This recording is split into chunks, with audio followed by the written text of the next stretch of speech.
Hi there, and welcome to a really special edition of the Dishcast. I have here two of the best reporters in the world, which is a real honor to have you here. We're going to talk about the book and more. The book Peril, the last of your first-term Trump books, assuming that there might be a second, which I think is perfectly a possibility at this point. I have Robert Costa and Bob Woodward, no less, in the Dishcast studio. We're actually back in D.C. now from P-Town, and I can actually look at the faces of these two people in real time and in real flesh. So thank you so much, the two of you, for coming. Thank you. I want to start with a question that I do for everyone here, which is to tell me a little bit about where you're from and how you got to be where you are. And I'm just going to say for the readers, I'm going to call Mr. Costa Robert and Mr. Woodward Bob, just so that we don't get a Bob and Bob problem. Let's start with Robert. Where were you born and grew up, and how did you gravitate towards political journalism? It's great to be here.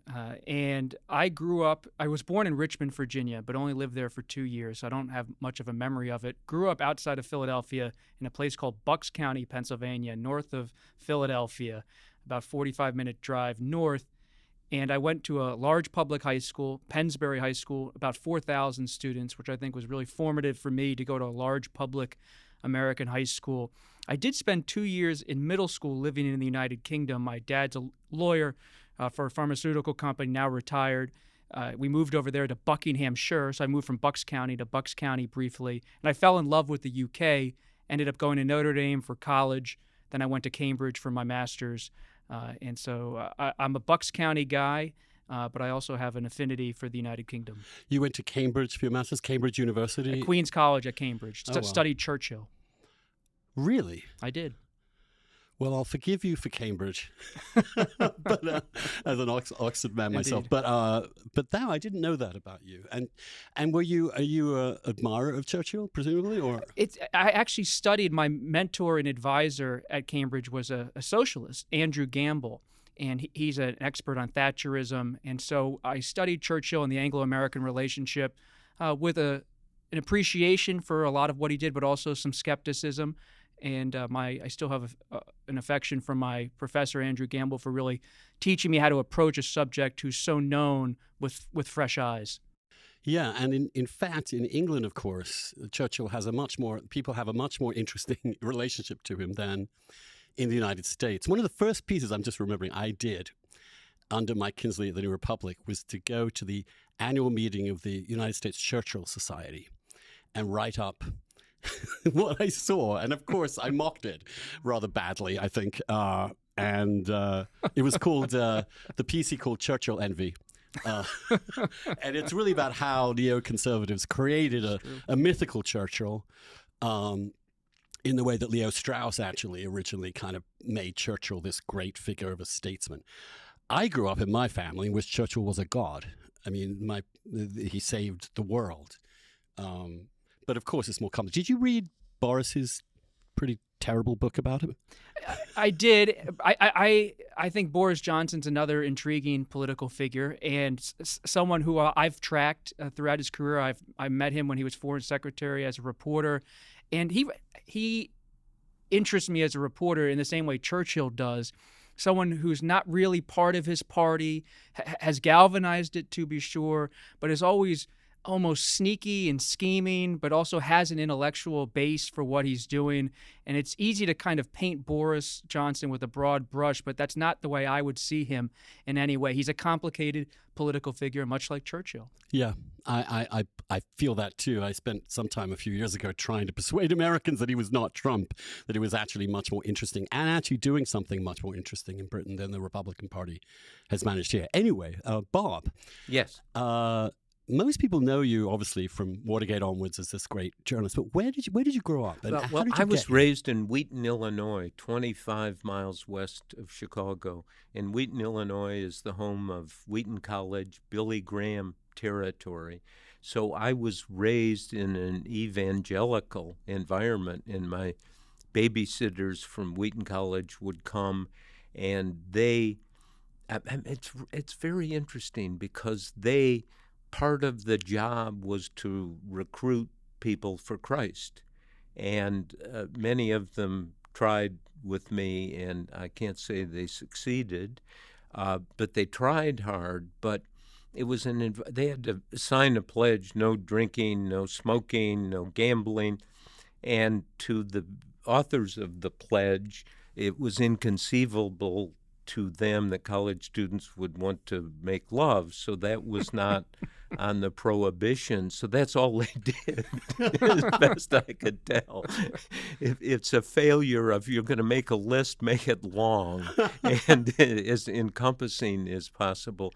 So that introduces you to the skepticism that a child feels toward religious conversion, or at least it did for me. Yeah, I'm a Catholic. We're terribly nervous about conversions. We've always beware the Catholic convert, because there's a certain amount of zeal and fanaticism to it that the cradle Catholics tend not to have. They can, but essentially it becomes part of your environment, really. And skepticism within Catholicism, of course, is much broader than it would be allowed within evangelicalism, at least within certain parts of Catholic culture.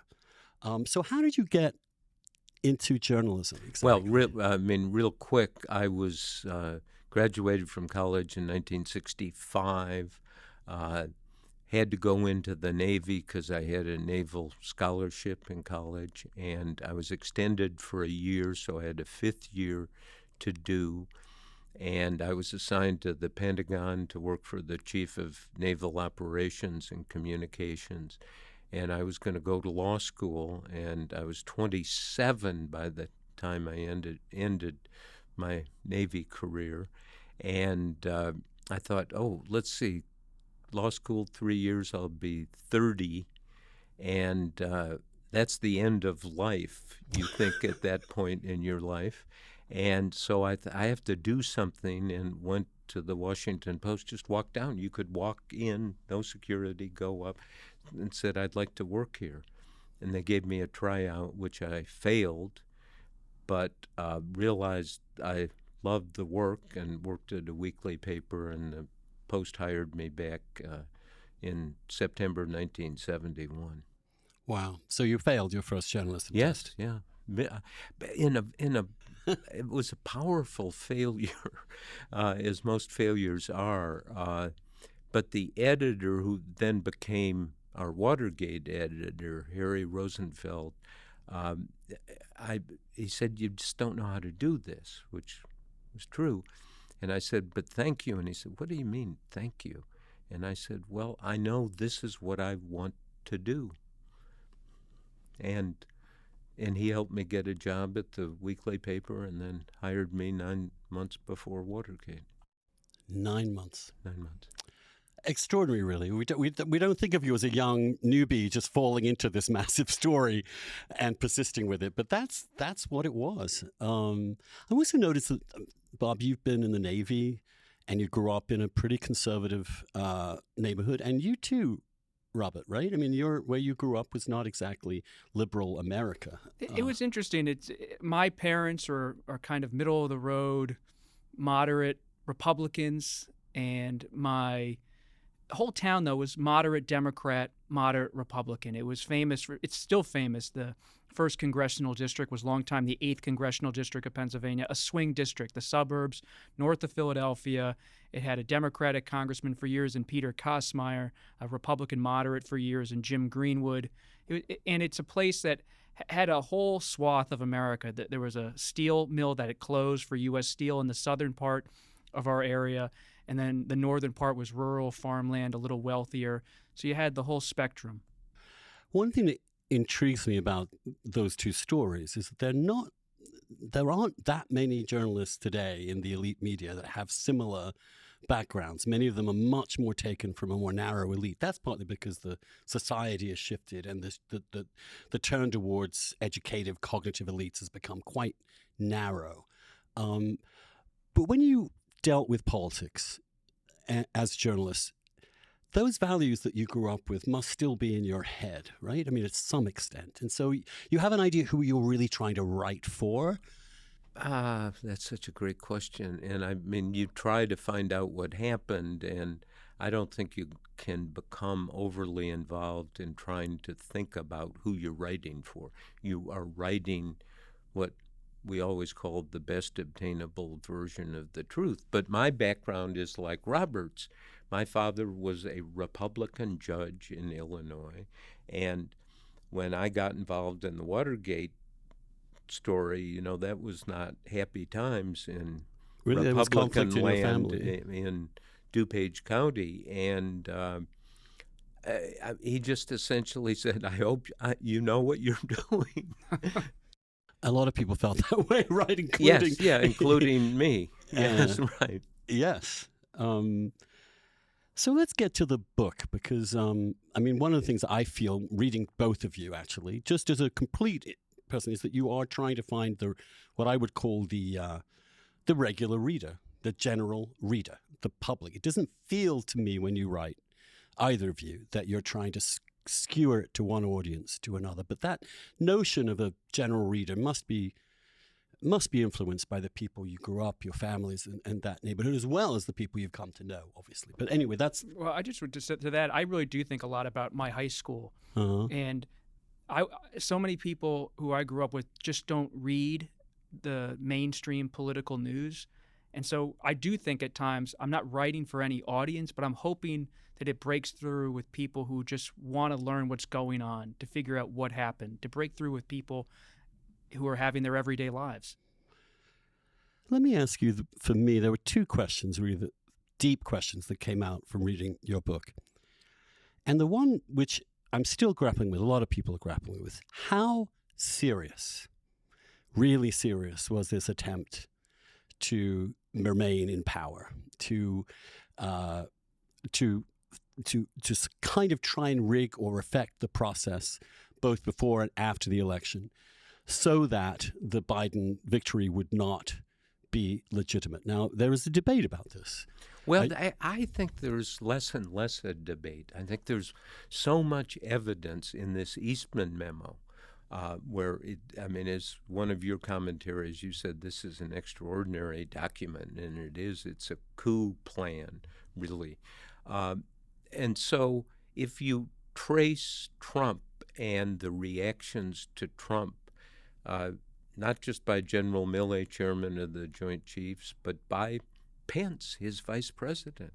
And in the end, Pence stood his ground and certified the election for Biden, but it was up and down, uncertain.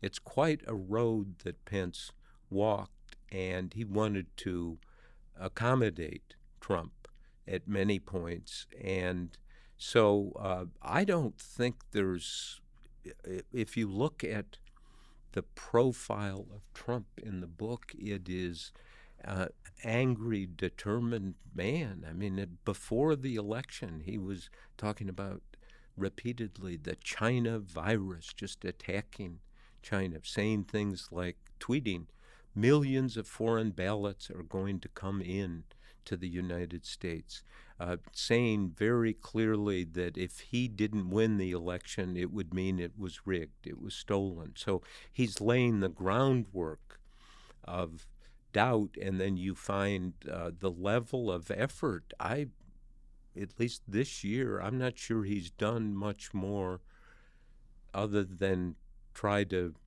seed and pour water and gasoline simultaneously on that seed of this was a stolen election. And we found no evidence at all that it was a stolen election, and found these memos that Giuliani wrote to Lindsey Graham, and that this Eastman lawyer, what was he, a clerk for Clarence Thomas?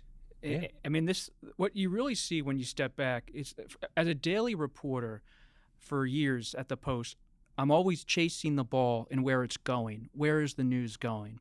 The real reporting reward, if you can call it that, of doing this book with Bob Woodward, is that we went back and back to chase the ball that had already gone. January 6th, the insurrection. As everyone moved forward, we just stayed and dug and dug. And two main conclusions that were very unsettling became quite apparent to us over the course of 9 or 10 months of reporting this out. One, and Woodward can get into this more, is that there was a real national security emergency sparked by the domestic crisis in the United States. And number two, to answer your question specifically, the effort to overturn this election was very real and far more coordinated than at first reported. And that's not a criticism of early reporting. We've had the luxury of time to go back. And like everyone, we read the stories about Trump on January 6th passively watching television coverage of the insurrection. And it seemed at first that Trump was a passive figure. But as we reported this out and sat down with people, Woodward's method is brilliant, to just sit down with people for hours, transcribe the interviews, think it through. It became so apparent based on the reporting, and this is to me the red flag for democracy, that Trump was anything but passive. He was driving this at the top, and it's the days before the insurrection that really show you how he became fully comfortable with power. And Woodward and I have talked about this. When he wrote Fear and Rage, Trump was still ambling around, understanding the presidency. By the end, he knew how to pull the levers of power. And you see him across the board having different pressure points on the Department of Justice, on individual lawmakers who he wants to buy in, giving Mike Lee of Utah, the conservative lawyer, the Eastman memo, trying to get him to come in, pressuring Vice President Pence, pressuring individual lawmakers. Trump was relentless. He was coordinated. He was talking to many people. This was memorialized in writing with the memo, but his fingerprints were on everything. And that Trump we saw on the 6th was a Trump watching the culminating moment of something he had kicked into motion. And it was about kicking the election to the House. It was about getting the House Republicans to reelect him inside the House of Representatives. And until the very end, he was doing everything possible. And we shouldn't forget what we've reported and what happened. Even after his one-on-one meeting with Pence on January 5th, where Pence says, "I'm not going to do this," they resist the temptation of power. Trump then issues a statement in Pence's name, again pushing him. And there's a scene in our book where Giuliani, through his advisor Boris Epstein, is trying to come over to talk to Pence one more time at midnight at the vice president's residence. This was so real and so dark of a story. And it's threatening. It's not just passive on Trump's part. And we see that amplified now this year when somebody who opposes him, even the other day we were saying, George Kennan's famous, the treacherous curtain of deference when you get around presidents. And for Trump, it's really the iron curtain of obedience. He demands obedience.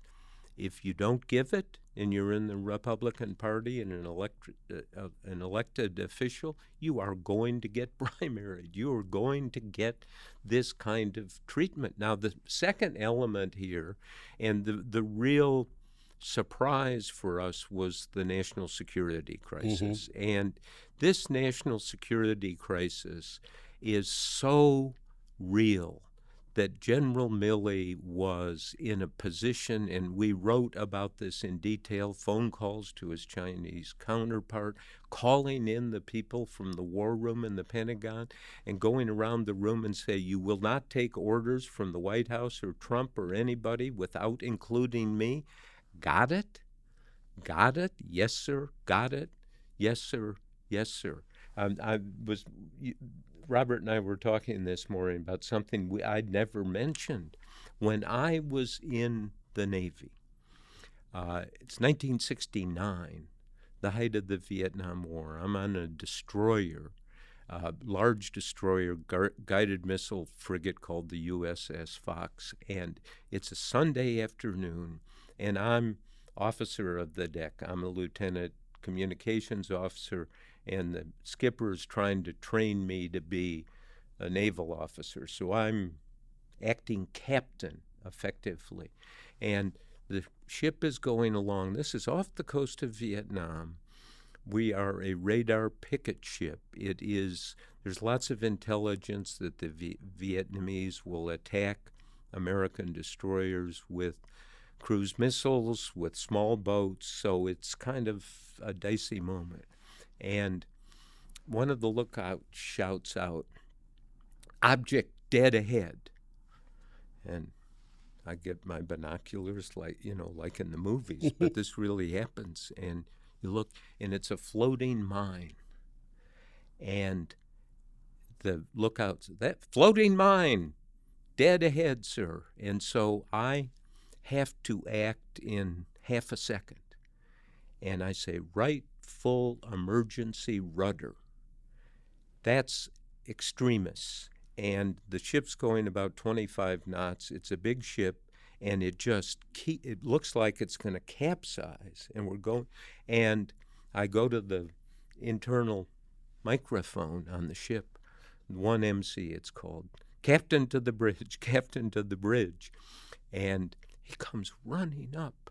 I guess I'm not going to quote him, but he said, "What the F are you doing?" And I said, "Captain, there is a floating mine out there." And we get the Marines aboard, because we had nuclear weapons. We had all kinds of secret operations. And the Marines shoot at the mine that's floating. And, of course, you wonder, are there other mines around you don't see? And one of them hits it, and it explodes. And the captain looks at me and says, "I guess you were right." And you never get an apology from the captain of a Navy vessel. That locked in my head that moment of danger. Now, that's on a Richter scale from 0 to 10, not even a 1. General Milley was confronted 4 days before the election with intelligence, as he's testified under oath, abundant intelligence that the Chinese thought were going to attack them. This is the worst moment for a military man. Knife edge, my God. What happens in war often, or before war, is the first move to take advantage, other words, Pearl Harbor. And he's if I was this officer on the deck at this moment, I can tell you, I realized that there are 300 men, no women at this point, on this ship. I have to protect the ship. Milley has to protect the country. And it reminds me of that phrase in the book. Milley says privately, "the absolute darkest moment of theoretical possibility." That's what Milley was confronting with Trump's unraveling conduct, China in a hair-trigger environment in the South China Sea. And it was just stunning for us as reporters, when we learn more about this, to realize we don't understand sometimes the national security consequences of what a president does. And what happened 2 days after the election, January 6th, the insurrection.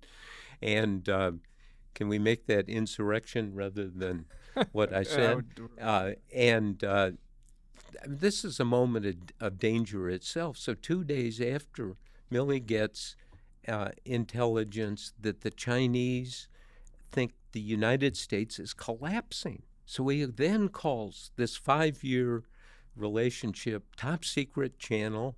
People up in the upper ranks knew about it, but he was the one who had the channel to the head of the Chinese military.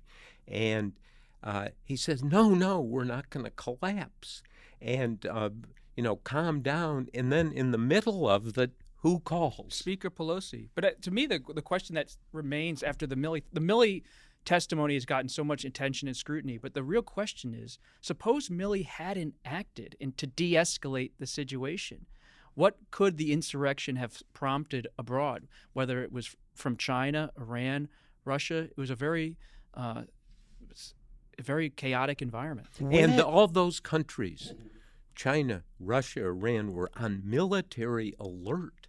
And military alert is where you're listening, looking at everything, sending your planes, sending your ships out. It's the most dangerous possible time. And then Pelosi calls, And we have the transcript of that extraordinary moment in American history, saying to Milley, you know he's crazy. Trump is crazy. I need some guarantees that he won't unleash nuclear weapons. And Milley says, calm down, we have procedures. And then Milley realizes the commander-in-chief is the commander-in-chief. He can release nuclear weapons on his own. And there's that dramatic moment of calling in the war room. That's what still faces this country. If Trump's elected again, or if someone with his persona is elected into that office, there is no procedure that holds back a commander-in-chief. People can talk about procedures, but they're not laws. The Constitution says the president's commander-in-chief. So if he's back there and he wants to launch a strike, nuclear weapons, by law he can. What was the basis of the view of the Chinese before the election that we could go to war? Was it an inference that this man is so crazy that if he loses, he might want a massive distraction, some military distraction? Or was there actual viable intelligence that the Chinese had picked up that might have indicated that? Or was it an inference from the political situation and their analysis of who Trump was? Or was there actually something factual? I think it's all of the above. And under oath, 2 weeks ago, Milley laid it out and said there was intelligence, there was an abundance. It wasn't just one thing, an abundance of intelligence. We don't know what that was, and we will find out, and it's obviously all of this is in the arena of controversy. Welcome to American politics, but welcome to not the theorizing of national security policy, but the reality of you get that intelligence, you have the Chinese, this. Well, there's that line that Milley says in the book, the Chinese don't understand us and we don't understand the Chinese. That in part, it's intelligence that Milley has testified under oath was very real, which we don't know in terms of how much does the U.S. intelligence and security community reach into the Chinese government. We don't have full eyes into what that intelligence actually is. But we do know that there were reports in Asian media that Trump had a wag-the-dog inclination, that Trump was portrayed as this kind of mad president. And then you couple that with the rhetoric Trump was using toward the end of the campaign, it could lead to miscommunication, which Milley and other military leaders really fear is the seed of war. And we also paint a picture in the book. Let's not forget, U.S. and Chinese ships are constantly dodging each other in the South China Sea. It's not an active war situation, but it's an active, near hostile situation. I'm going to press you on the point again. I have no doubt in my mind that Trump intended to do this hoping he would get away with it, that thought this was every possible. What's the the attempt to prevent the Biden presidency. I mean, yes, I think that's true, but he's not that smart about it. So the thing I wanted to press you on was he would need slates of electors from the states. He didn't have them. He would require state legislators and to some extent secretaries of state in some of these states to hold an audit or to call a pause on or something like that. He didn't get that. You're right, and that's what I meant by the system not completely capitulating to him. Now the question then becomes, he seems subsequently to have realized this and had gone around and attempt to mend those. I mean, places. You have to follow what Steve Bannon is doing with his own podcast right now. I mean, he is urging people in municipal levels, state levels, county levels to run for election positions. They're not going to be caught flat-footed again. Your point is right. Our reporting shows at the end Trump was disorganized. He was veering from advisor to advisor, Sidney Powell, Giuliani, finally John Eastman. But toward the end, he starts to get clarity that you do need alternate slates of electors. And what the Eastman memo wanted to do is create space for these electors to come into the state legislatures. At the time, there were sporadic groups informally on social media somehow declaring themselves to be electors, but of course they weren't electors that were alternate because they weren't recognized by state legislatures. But ever since January 6th and after January 20th, the Trump group in the Republican Party has been more active than any other inside the GOP to make sure come 2022, but especially come 2024, Trump allies are ensconced in election positions that have power. So if they do want to send an alternate slate, it's not going to be an 11th hour gambit. Or maybe he will win the nomination. Maybe he will win the presidency. Now, I was digging around, and on May 2nd, 2016, you wrote the cover story for New York Magazine. And right at this time, Robert Costa and I are interviewing Trump in his hotel because Costa came to me and said, people are not taking him seriously. We should go talk to him about what you do as president. We had a 90-minute interview. Well, and that's what the thing that Woodward told me as we walked in is we got to ask him about power. How is he going to use power? And one of the quotes from that interview still gives me a chill to this day. Trump looked at both of us as we sat in this unfinished hotel, and Woodward says, well, what's power to you? And Trump goes, I don't even want to say it. And we say, well, tell us, what is real power? And he goes, real power is I don't even want to say the word. Real power is fear. And that led to Woodward's first book title. But I still remember Trump saying that because, to your point, Andrew, I've covered Trump for 10 years. I covered him when he was a birther. I've interviewed him dozens and dozens of times. Because of his limited phrases at times, his personality, it's very easy to say, and a lot of people who've worked for him have said he's childlike. But when I heard him say that to us in that room in March 31st, 2016, what flashed across his eyes was anything but a child. Mm-hmm. He is fully an adult. And as disorganized and narcissistic and slapshot as he can be at times, he is very aware of what he's doing in some ways. Yes, and in that, I mean, this is quite a convergence. In your cover story in New York Magazine, you talk about the Trump threat in terms of our liberal democracy and constitutional order. Trump is an extinction-level event. In other words, he's like the end. I mean, you are saying that, and then you say, I'm sorry to bring up your old words. It's very flattering.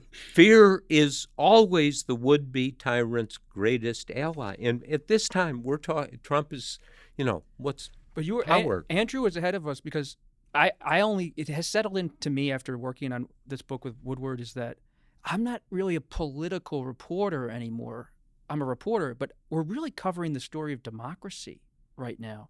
It's not, when I started out as a political reporter, it was what are the Republicans doing? What are the Democrats doing? And when you sit down with people who are in the room with Trump, in the room at the highest levels of the Republican Party, it's hard to have that approach as a reporter because you recognize that those fights are happening at one level, but it's really about democracy now. Do people believe in it or not? And how do they engage with it? And are the institutions that we have in place up to coping with somebody like Trump? Look at the January 6th commission in the House, and they have subpoena power. They, how are they set up to really get to the bottom, not just of January 6th, not just of democracy in peril, not just the national security crisis, not just the Trump handling of the virus. There's still a story there. I did it in my second book, and people wanted to focus on me, focus on Trump, because he's the one who was the decision maker. And it's absolutely extraordinary. Now, do we have a way of finding out what we need to know as a democracy about this person who was president for 4 years? Well, when we talk to people who are in Congress, one of the big takeaways is Congress has been diminished. I mean, look at the people on the Trump side just deflect subpoenas, no engagement.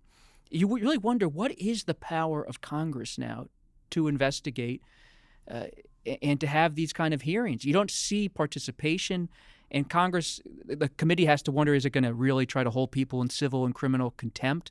But there's a real fear on the Democratic side if you start putting people in jail, if the House Republicans take over, who knows what that looks like. And I'm not sure they're going to... That is the end of liberal democracy, just to be very clear about it. That is the fundamental breakdown of the system. Yeah, but the real end of liberal democracy, or the democracy as we know it, is a vacuum of information about what occurred. And we found in working on this and having that luxury of time and leaving our enterprise in this book with immense respect for the daily reporters at the Washington Post, Wall Street Journal, New York Times, the network, CNN in particular, digging into these things. But they're always, as Robert says, what's the story that I can have by 5 o'clock today? Well, that cripples you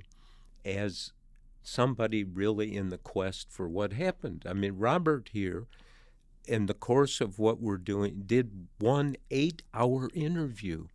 Have you ever interviewed anyone for 8 hours? I can't say I have. Yeah, I have over time, but he did it continuously. It's amazing when you sit down with someone who was a participant at the closest level, and it's deep background, so you don't discuss who it is. But it's almost like when you ask someone about their family. If I asked you about your father, you have a stock answer maybe even you would keep to that stock answer for 30 minutes. But after 3 hours, 5 hours, 8 hours, and I come back to your father, and there are a couple people, including this person, who you interview, and they almost start to get emotional and cry because of what they witnessed, what they saw, what they did not do. And you really recognize that people slowly are aware of the stakes for liberal democracy and their own role in it, and that this isn't a game. A lot of people enter this as kind of the political game. It's not a game. It's very serious. And it was fascinating to watch people and their talking points fall away hour after hour. The talking points and the pat answer will evaporate in long interviews, getting back, what really happened. And you find those people, I mean, at all levels. It's just a stunning experience. Names of people you know very well, cabinet officers, and then people you've never heard of who were there and pushing things around, paper, keeping documents, and so forth. So we have to confront this as a journalistic profession. Are we equipped to do the hard target reporting that's required now? And we better be up to that task. And it's a little painful road to walk of self-examination, that the habits of journalism, as important and at times glorious they can be, are something we better worry about and tune up and refine. Obviously, one factor in that is social media, which didn't exist in Watergate, which primes people to want to know what happened 10 minutes ago. And Trump, again, in a way that was underestimated, knew how that works, that Twitter is an agent of mass distraction. And if you can keep people distracted, not only but distracted in a way that their emotions are engaged, they're not going to take the long view. They can't see beneath the surface. They are primed for instant judgment and instant analysis. And not only that, but instant analysis by members of two separate tribes who are constantly attempting to spin it in a way. So the mind of the citizen is constantly fried and constantly looking at this in ways that make exactly those practices of a liberal democracy, which is about the citizens as much as the journalists, actually focusing and reeling. I found under Trump, I kept writing the same thing. I mean, variations of the same thing. This is incredibly dangerous. Listen to what he's saying. Extinction level event. I mean, that's That's, end of civilization, end of the world talk. Well, I wouldn't say that, because it was an extinction level event for liberal democracy and constitution. You can have a democracy that's not liberal in any way. You can have an Orban. You can have a way in which the opposition is basically neutered. You can have the forms of democracy. This is what we can have the form of democracy without the core element of it, in which one person's decisions really are all that really matter. That was my concern. And also that the principle of being able to exchange ideas fully, to consider what's going on with all of that, he also, as a Twitter user, was brilliant. Now, let me get back to, we want to address that, Robert? No, I just think your point is an important one. I mean, you began and still are, a magazine. Right, you write essays in addition to books, and this is a long-form project, this book. And what I took away from the book is how much chronology matters to get the full understanding. And social media removes the chronological depth that you get from reading a magazine story or a book. And it's not just a flurry of anecdotes that are sprayed on the wall of your Facebook account or your Twitter. And to have reading in depth for a civic reason, just for a literacy, is key for liberal democracy. I'm not here to advocate for anything, but just if I could advocate for anything, it'd be reading more. I mean, people who've actually read the book or read your newsletter or your magazine pieces in depth, they come away with a different understanding than just seeing the headline. And that's even the case with this book. Sometimes headlines would capture a nugget from the book without even understanding the context. And that's what my fear is as a reporter. We're losing the context for almost everything. And the context is the experience that the key players had. And it evolves over a year, 2 years. And without belaboring this, the origin for Mark Esper, who was Secretary of Defense, and General Milley, and they were very close. They'd been Secretary of the Army and head of the Army for the military for when they got the top jobs in the Pentagon appointed by Trump.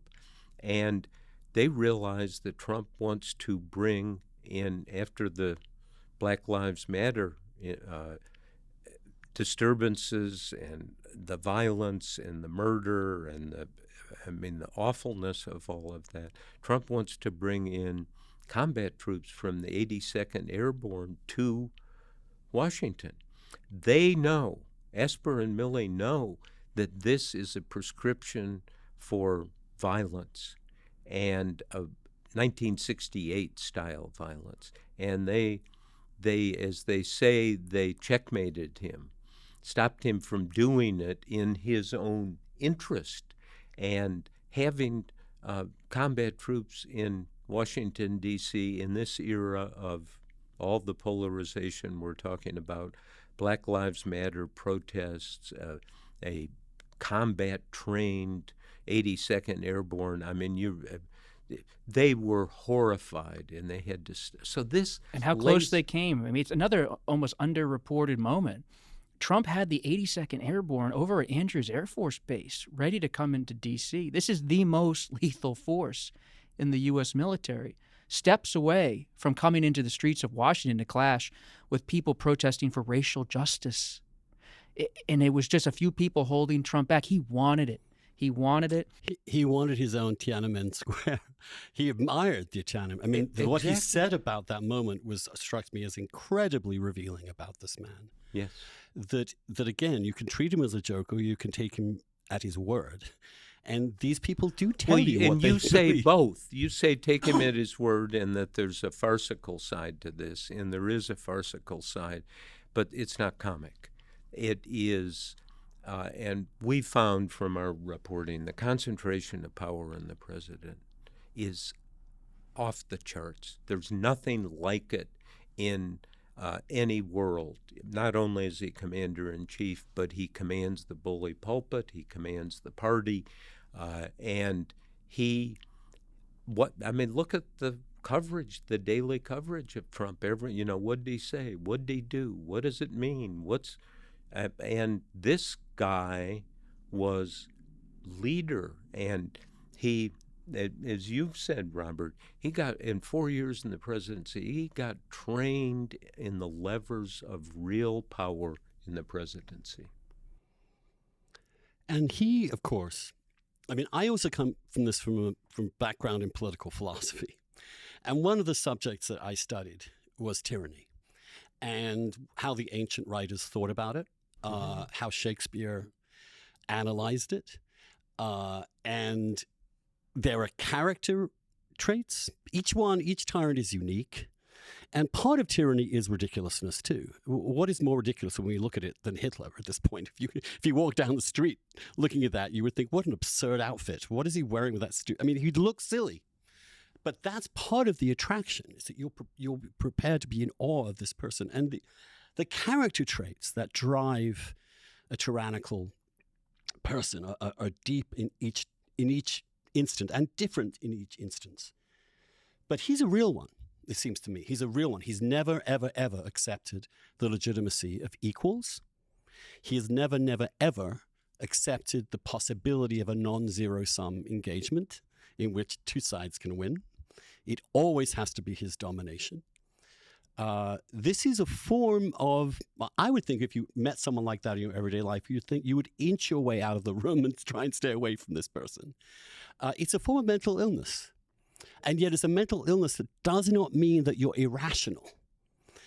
It's a complex that drives you to do very rational things, but in ways that are incredibly dangerous to others. And people studied his psychiatry. We have a whole chapter in the book with Paul Ryan studying narcissistic personality. He's the Speaker of the House.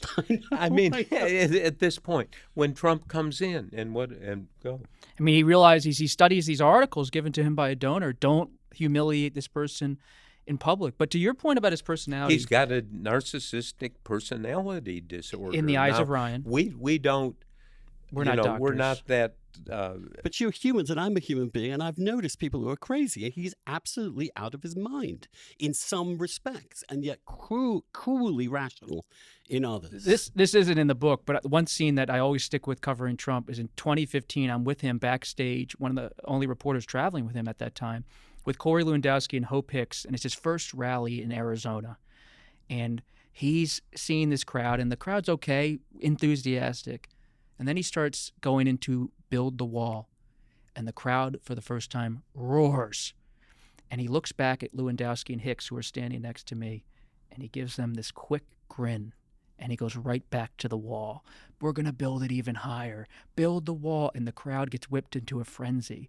And that smile of Trump back at Corey and Hope always stands with me. That he is, some say it's a marketer, some say it's a demagogue, whatever it is, he's listening to the crowd and reacting to the crowd and going right back to the wound. And he has a product that will sell, and the product is himself. And now, grievance. what we try to do as reporters, and I just want to read this. This is 1 week after the election, November 3rd. What has happened is Trump has fired the Secretary of Defense and installed somebody who he thinks will do his bidding.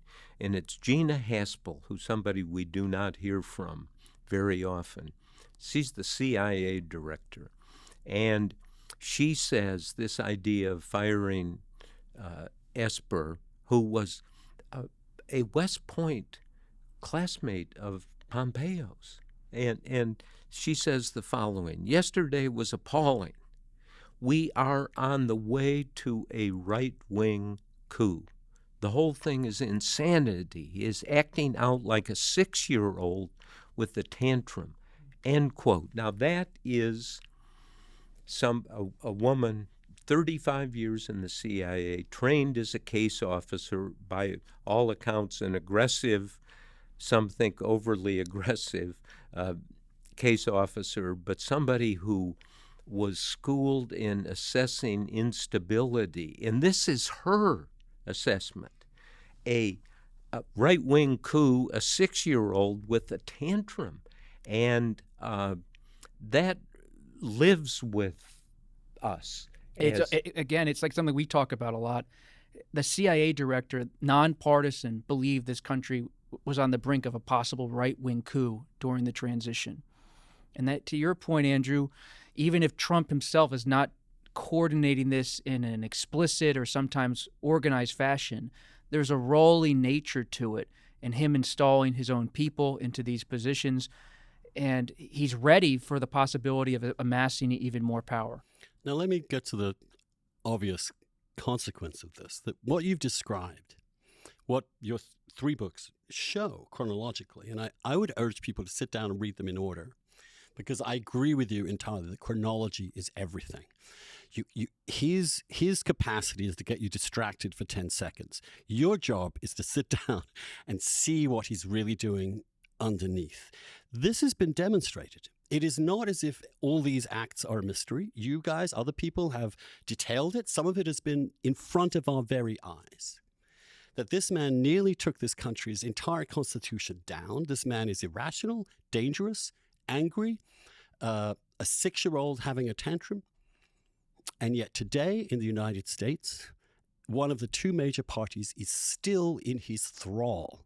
It does not seem that there has been no moment at which this grip has weakened, even January 6th, even an actual attempt to use violence. And those scenes that you describe of him opening the door so you can hear the mob. That is the scene of the book to me. I agree. That's your favorite scene. I mean, favorite's a strange word. It's this absolutely vivid picture of a man using a mob to threaten the Constitution. And Woodward would often say to me when he was writing The Final Days with Carl Bernstein about Nixon, that Nixon would be talking to the pictures on the wall, and that Trump isn't talking to the pictures in The Final Days. He's talking to the mob.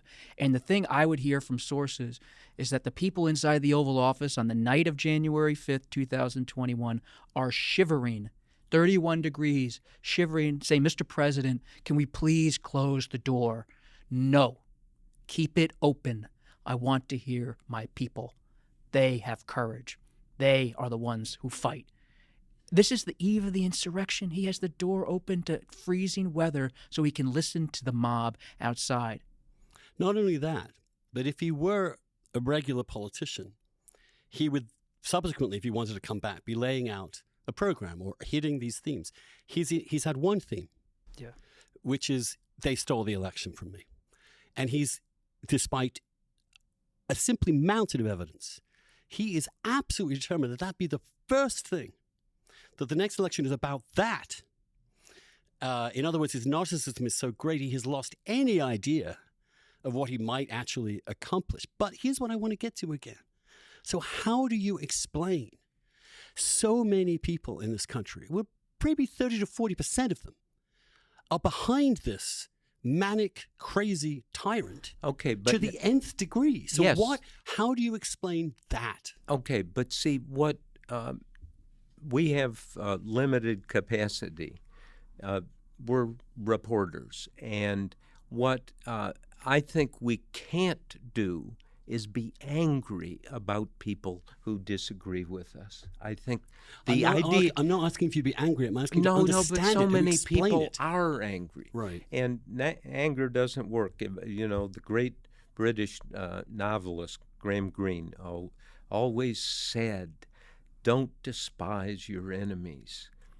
Don't despise the people on the other side. They have a case. Now, that doesn't mean you accept it, but you want to understand it. And I think the role for us is to understand and explain as best we can through the behavior of Trump and these people who support him. And when he makes claims like the stolen election, find documentation from his closest supporters in the Senate, Senator Lee, Senator Graham. I mean, these are diehard Trump people, and they investigate independently, and they say, it's just not there. It's zero.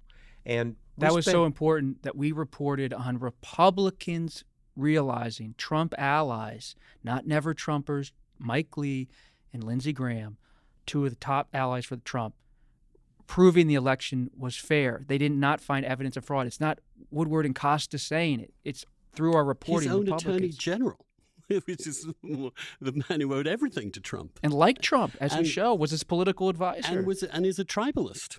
I mean, in many ways, a tribal Bill Barr. conservative. Yeah, Bill Barr. Well, he's riding both horses, and we explain that. I mean, he's criticizing Trump, but he also believes Trump should be reelected in 2020, and he supports that. And he's ducking and weaving at the same time. He's making some very powerful points. But I'm sorry, I want to go back to the national security theme, because that's what will it's not the tyranny in the political process, though that's great danger and something to worry about. It's that capacity, and we have scenes where they're meeting about striking Iran, and Trump is just, let's strike Iran. It's a good idea. And the military people are trying to say, no, you strike and you start a war. And Gina Haspel, again, comes in and says, hey, look, we're going to lash out at Iran for his ego? Is this what we are going to do, is bring this country into a war, not the verge of war, but into a war for his ego? That's the danger. And that was always the missing piece, because when you read in Trump, when you read Plato and Aristotle, when you read the great theorists of tyranny, the one thing they always say is that the country will go to war. That is a very, very classic trait of the time, if only just to defend his own domestic position, as a way to rally the country, as a way to declare emergency in order there to be fear. And yet Trump, for so long, didn't seem interested in that. And he is a non-interventionist in many respects. But he could tumble into war with some kind of rash decision, as our book shows. It's not about him seeking war to underscore his power. This is someone who could trigger war by just saying, I love that idea of attacking Iran. And again, General Milley is in this position of making this very important assessment, is that if you strike, you start a war, quite possibly, almost certainly. And the environment we're in geopolitically and strategically with Russia, with Iran, with China, these are powerful military forces, and the games that are being played and the brinksmanship, it really is on the brink of our national security. This is not some excursion to Afghanistan or Yemen. This is, and as Milley says, we quote him in our book saying, his job is to prevent great power war, because great power war is that, if I can use your phrase, an extinction level event. Yes, I can see that. To put someone in power with that level of responsibility to be essentially incapable of acting with responsibility. I mean, that's the theme. Trump never takes responsibility for anything. In this way, he's kind of a modern person. He has never, ever worried about the collateral damage, what happens to other people in his struggle. They are completely irrelevant. Even the banks that were tied to him, with the Taj Mahal casino, in the end, he did win because he made them so indebted to him they needed him to survive or lose even more. But did he spend a second thinking of anyone else? No. Any of these consequences? No. It was just, I need to do this for me. If I were not to do this now, I would be humiliated. Therefore, I will do it regardless of the consequences. I just keep thinking about how so many people, when I sit down with Democrats for this book, they have a moral righteousness in response to Trump by saying they believe what Trump has done is a moral outrage, and they are very angry about it. But I just keep thinking back to an interview I did with Trump the day after the Access Hollywood tape broke. I knew he broke on a Friday. My colleague David Farenthal broke it on a Friday afternoon. And by that night, everyone believes Trump may drop out of the race. I called Trump on Saturday morning, the day after. I'm in the newsroom. I just had a sense he was probably home watching TV. Maybe Melania wasn't around because of the Access Hollywood tape. So I call him, and he wasn't in great spirits with me because he didn't like a previous interview I had done with him the month prior about pressing him on whether he's still a birther, and he wouldn't give an answer. So I call him. I say, Mr. Trump, what do you want? And I say, on the record, let's have an interview. Okay, let's talk. It was his first interview after Access Hollywood. I said, everyone wants you to leave this race. Reince Priebus, others are so nervous. People are walking away from your campaign. Are you going to quit? He said, what are you talking about? I will never withdraw. I will never quit. And I will remember this for the rest of my life. He said to me, he said, you don't understand life. You don't understand. This is nothing. This is nothing. I've been through everything. I actually put in the story. Trump told the reporter, you don't understand life. But my takeaway from that interview sticks with me now, and that so much of the reaction to Trump and his conduct is, oh, how can this be? Let us scold it. Let us call it out. He doesn't care. He never processes it that way. And so this idea that you can kind of cajole him or push him with any kind of moral strain is just a false notion. And I've seen it up close in these interviews. And he, last year, I spent 10 hours interviewing him. 10 hours.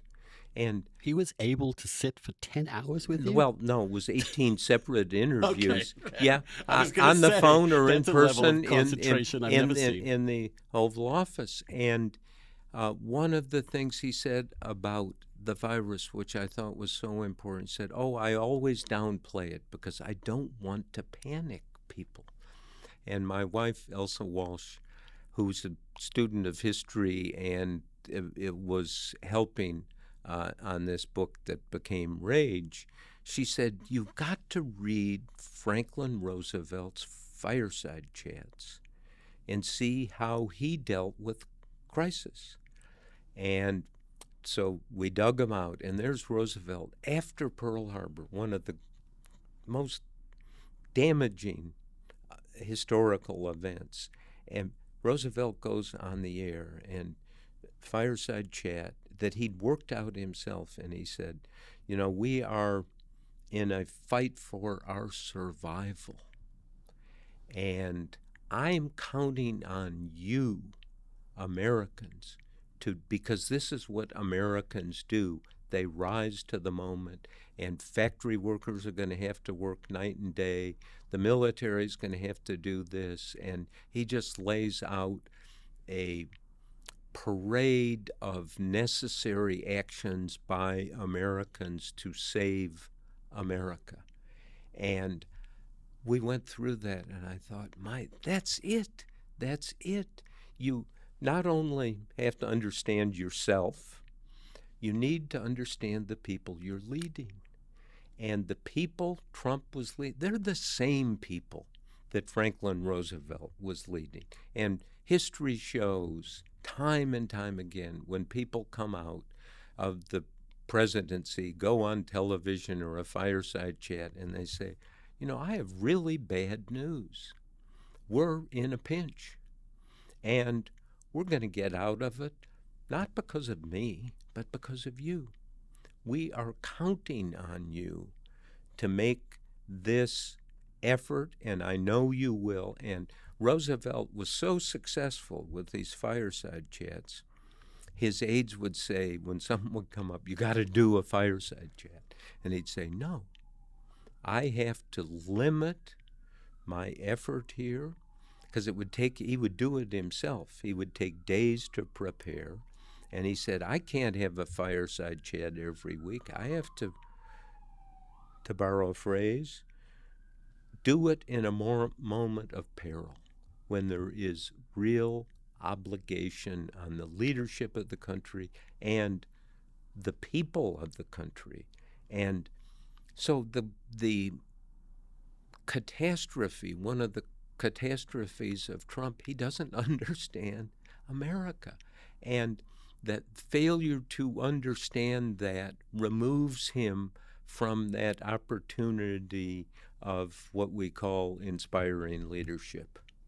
Robert, I'm immediately thought of Churchill's first speech to the House of Commons upon assuming the prime ministership, which, it's an unbelievably bleak speech.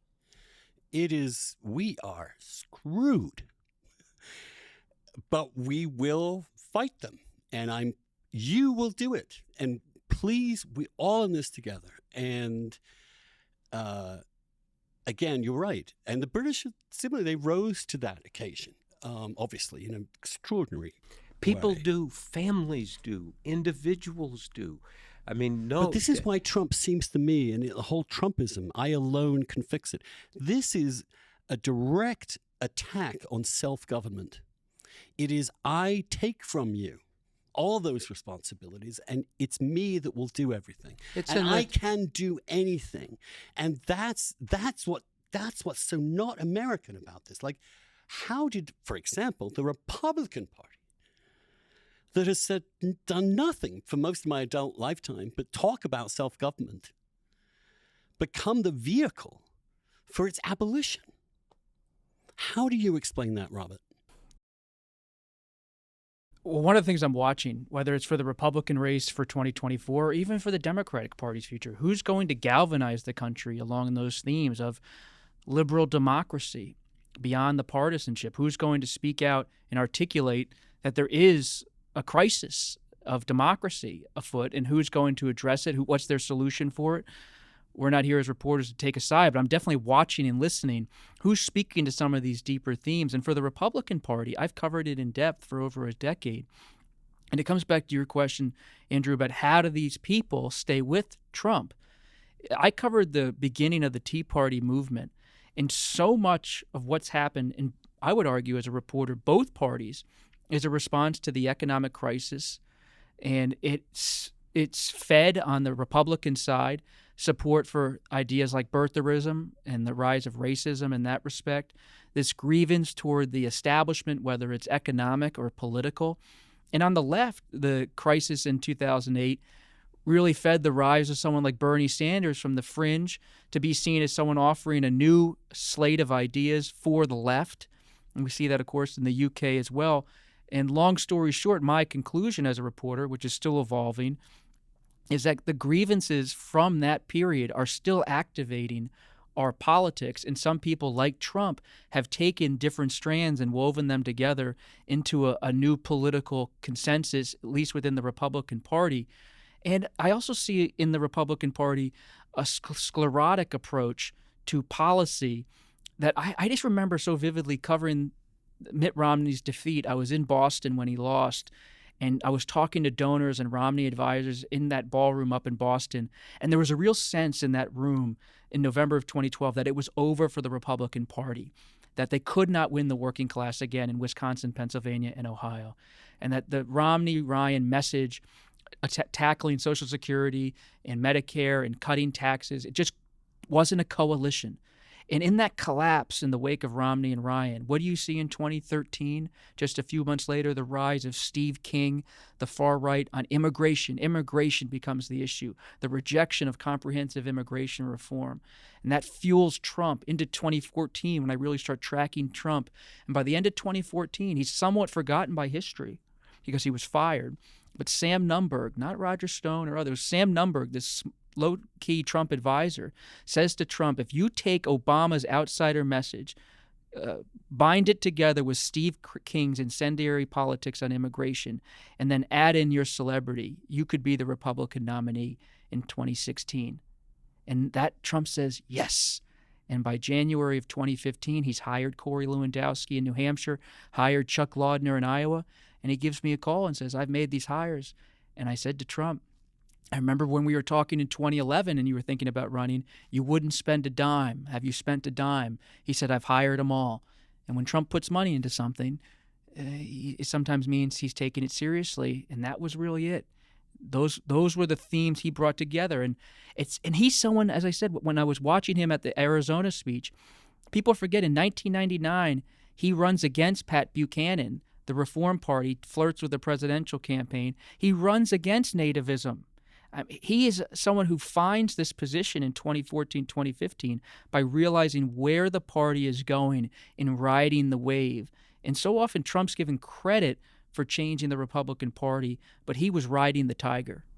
Yeah, and if I may, this leads you back to no one understands the intricacies of both parties and the Hill and the Congress better than Robert, and he gave me a tutorial on Okay. it. And yes, absolutely true.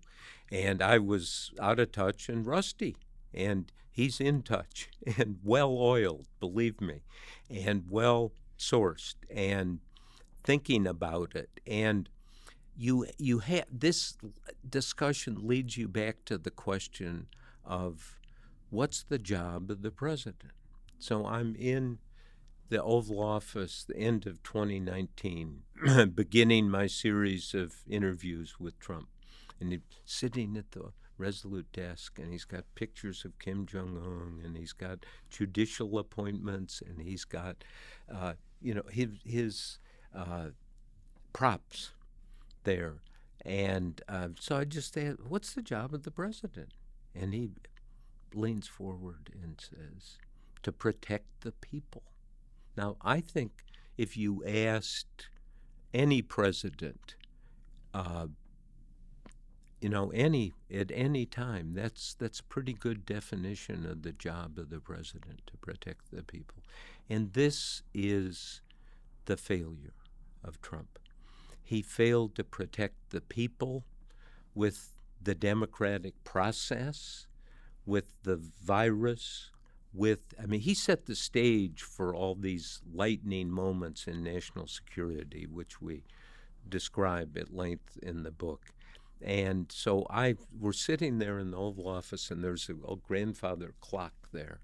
And I just said to him, the Republican Party was out of touch, the Democratic Party out of touch, lost their way, and you seized history's clock. And I point to the clock, and he says, yes, that's exactly what I did, and I'll do it again. Of course, he did not in 2020, but he was so... That history's clock is from Barbara Tuchman. Yes, it is, exactly. It's Barbara Tuchman about the old order. See, the old order in the Republican Party had failed and disappeared, but in the Democratic Party, you see, the Democratic Party has got this ailment also, had this ailment, it has it right now.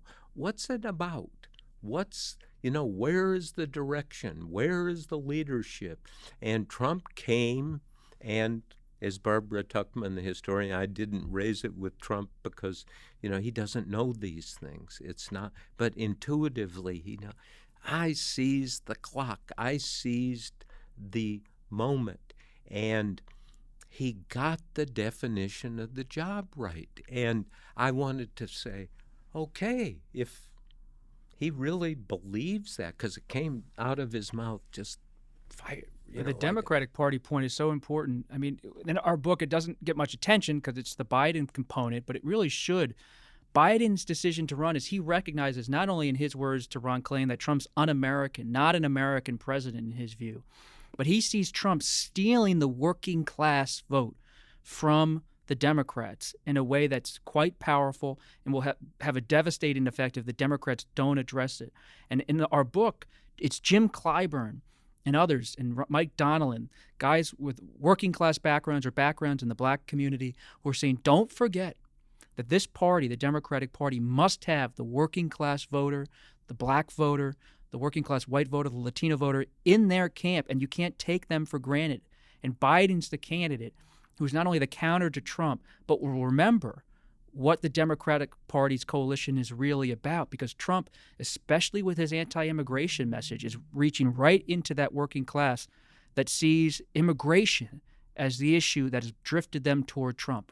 Which is why I am so unbelievably frustrated that Biden's immigration policy has been such a mess. And insofar as it has sent signals, the signals are, we want more mass immigration.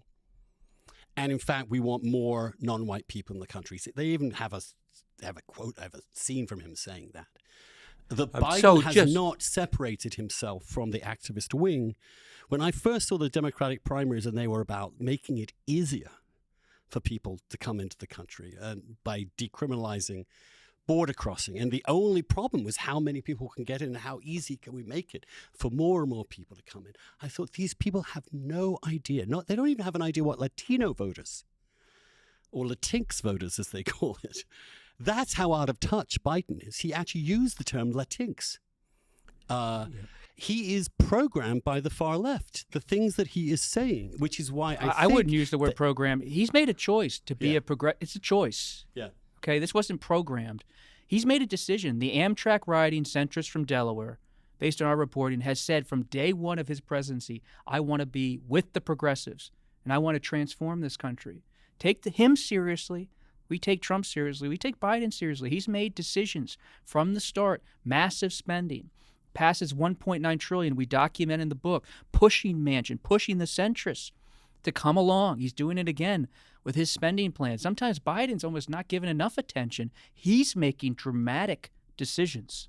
And, I mean, just because Costa's so tuned into these people, Mike Donlin is kind of the inner Biden in the White House, has been a longtime political aide, and he's the one in the book who tells Biden, look, run as who you are, and if you make it up, you'll fail.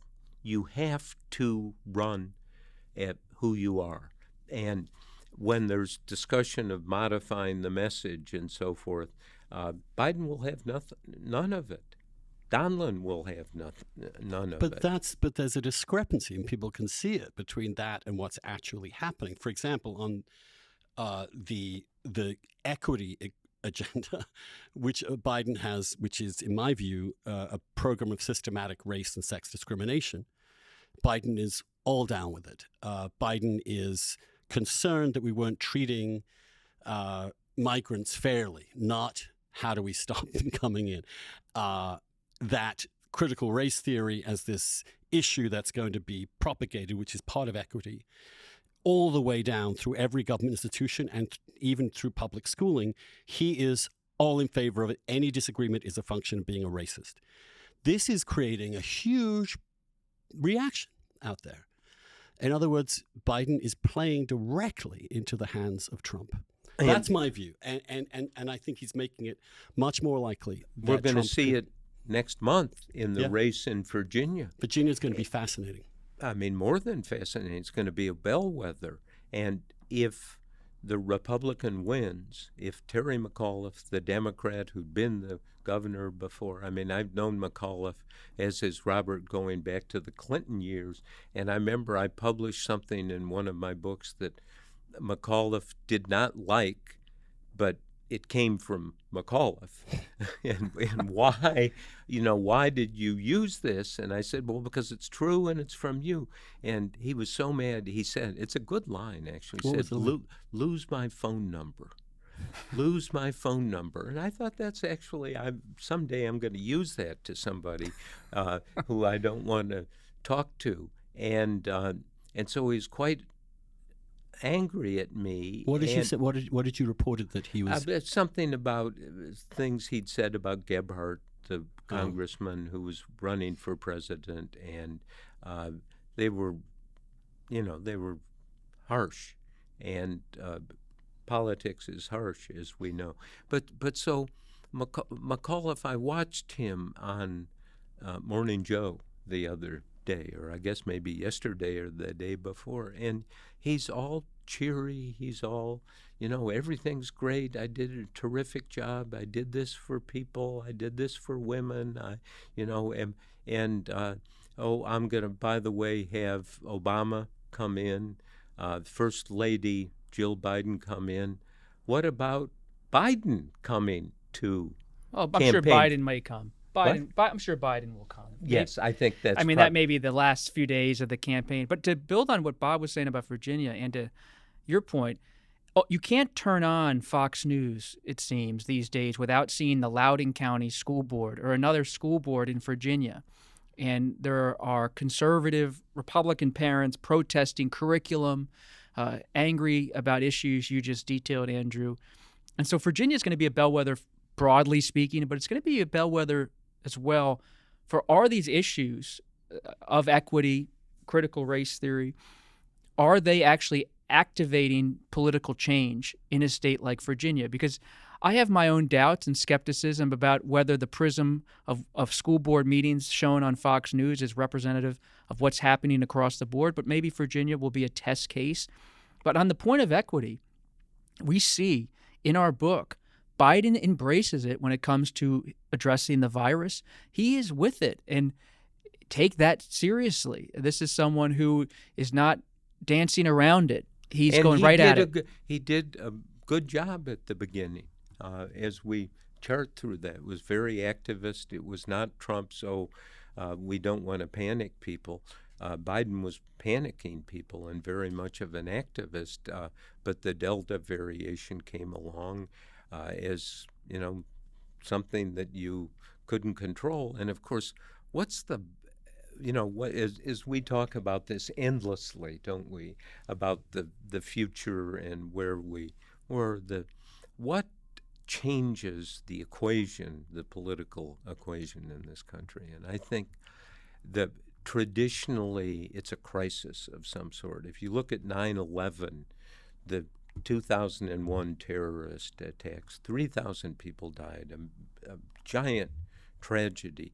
But that changed this country for the last 2 decades. Everything that happened in foreign policy and domestic policy essentially is connected to 9/11.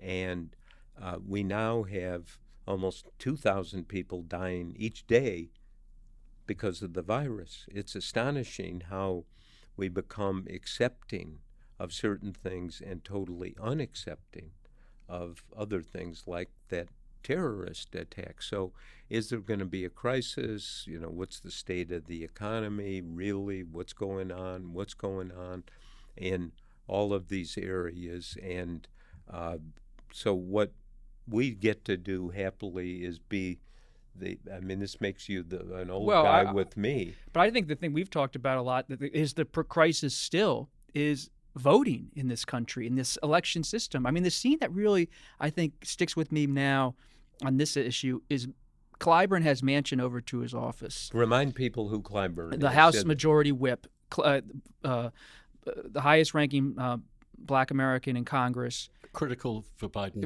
His endorsement of Biden lifts Biden over the top in South Carolina. Changed history. And Clyburn, he's in his 80s, and he sees what's happening across the country, Republicans taking over these election positions, changing election law. And he says, we need to have voting rights legislation now. Start doing something at the federal level, but to do so, we're going to need to probably break the filibuster. And he wants Senator Manchin of West Virginia, the centrist, to come along. And Manchin just keeps saying in this conversation with Clyburn, I can't do it, I'm not going to do it. And ultimately, nothing happens. They don't break the filibuster on voting rights. And Clyburn then says privately, democracy is on fire because nothing's happening. It's all happening in the states. Trump and his allies are out there. They're changing laws. They're getting elected. And what's happening in Washington? Talk about maybe changing something on the filibuster. And Clyburn's conclusion, and he's been around a lot. He was in the middle of the civil rights fight. Democracy is on fire. And more's on fire. And what's on fire, sorry? More is... Lots of things are on fire. I teach a journalism class, and one of the students one day this year kind of said, asked a really interesting question, does the truth matter? How does the truth matter? And the truth really matters, and it's something we, as a political system, as a journalistic tradition, we need to go back on. And what's the best truth? Let's work on it. It doesn't come in a 24-hour news cycle or a tweet.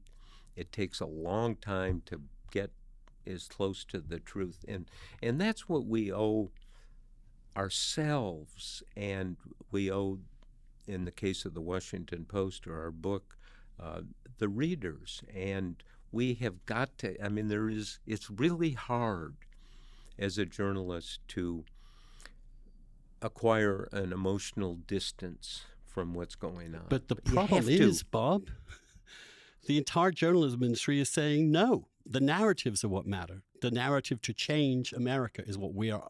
We want moral clarity, in the words of one of the leading aspects. Well, I'll tell you this. I voted Biden. I've supported even Hillary against this craziness. But I'm pretty conservative in my temperament. And this divide is cultural more than economic.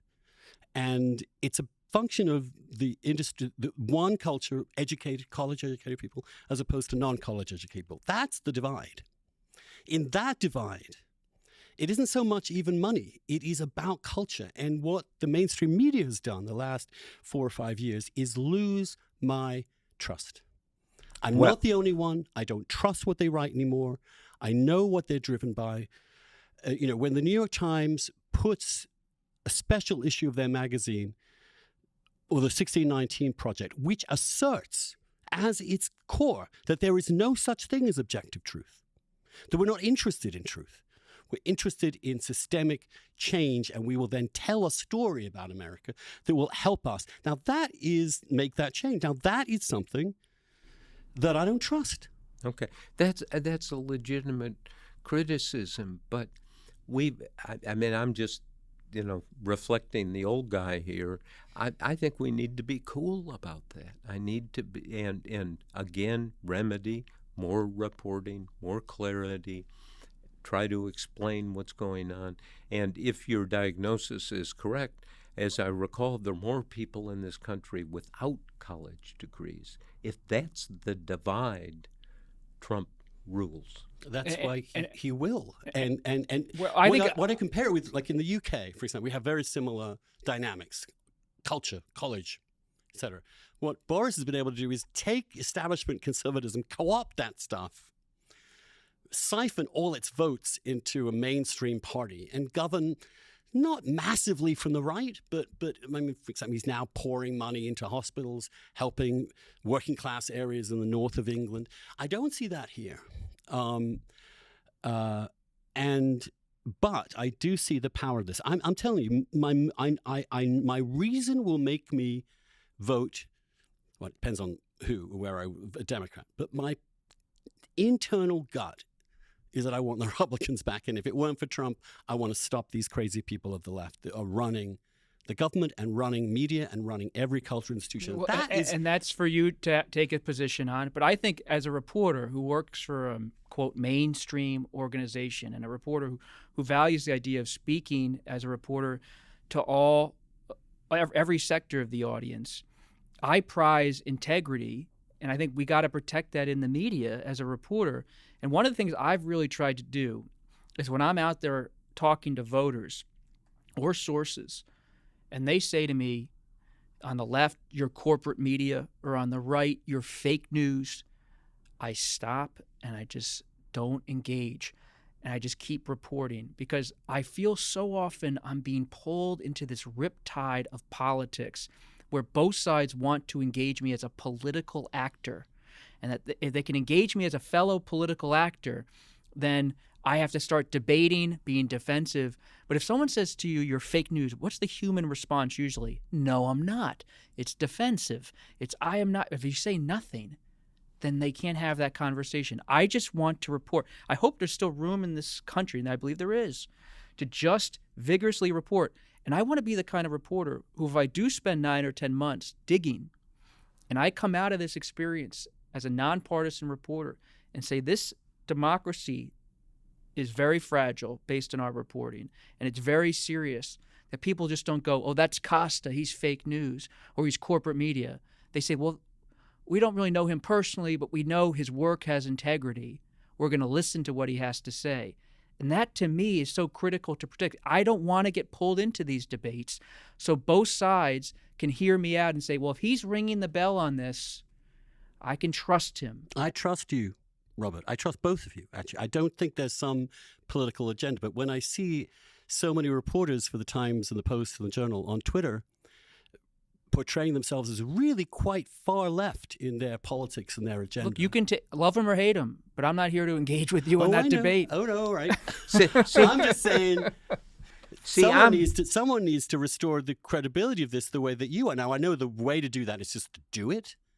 And yes, I learn which reporters I will try. Like you take someone like Nick Miroff at the Post. His mastery of the immigration topic, his mastery of what's happening at the border is really fantastic. Right, he just puts a mirror up to what's happening. He's absolutely straight down the line, and I trust him. All warts and all everything. Yeah, Show it all. I trust him because I've also noticed when there are facts that emerge that are inconvenient, he will not dodge them. Now you learn that over time, but of course I read the stuff now what? I'm a junkie. I know how to make those distinctions. Most people don't, and when they read the New York Times' front page and it's all critical theory narratives, they just go, rah. So now one of the things that's interesting in this is the psychodynamics of it. Yeah. I'm 78. He's 36. Yeah. And he sounds old and wise. Now, I mean that. And, you know, what he's saying is we have an obligation of the traditions of journalism to pull ourselves out of that, sorry to use the expression, the swamp of taking sides, of putting a spin on it. You know, the English language is like a golf ball, you know, it rarely goes straight, goes left or right, and sometimes disastrously so. So, you know, and I am in total agreement with that. And part of that is adopting that I'm just not going to engage because it's not useful, and I'm going to go back to work. I'm going to go back and look at these issues, and we don't want somebody in the Trump orbit or somebody in the FBI or the CIA or the God knows where to write a memoir in 10 years that says, here's the real story. Mm-hmm. Here's the story that all you clunkheads missed.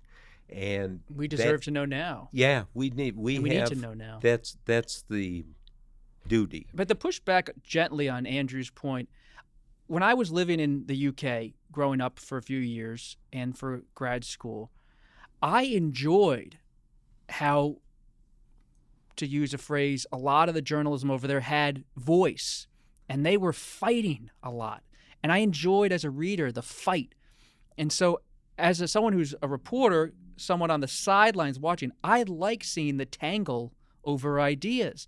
And just because someone wants to give a huge spotlight to a valid issue like systemic racism, and you think they're doing it too much, I want to hear that discussion. I'm open to the fight over the future of journalism. As a listener, I want to hear where it has to go. And the voices you criticize should not be silenced, and you should not be silenced. I agree. I wish I could read that fight in the pages of the Washington Post, in the pages of the New York Times, in NPR. There is no other side represented in those institutions.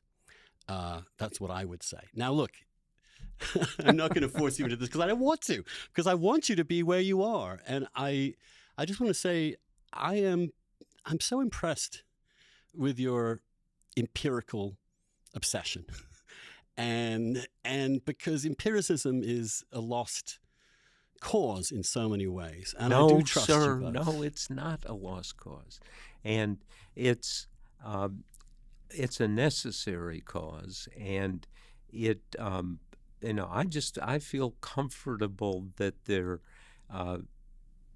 not necessarily an awakening, but an appreciation of, oh, okay, this is straight. I mean, not to dwell on this, but in this book, I mean, we have hundreds of thousands of people who has bought it. You know about the book business. And people talk about it, and people take sides, and they have views and so forth. And so I'm encouraged by that. And, anyone buying, lots of people won't like it, but they will see that we're not in the fight you're talking about.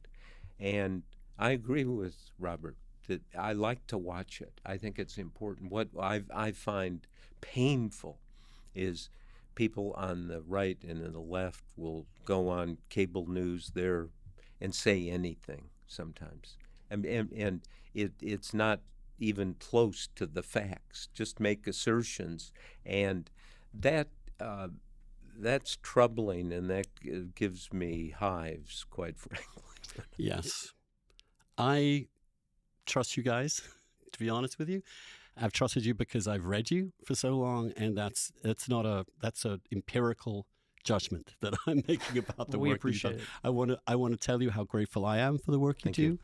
I want to tell you how grateful I am for the work you're going to do, as this crisis of democracy is far from over. It may just be beginning. And Robert, Bob, it's been an absolute honor and great pleasure to talk to you. Thank you for your work.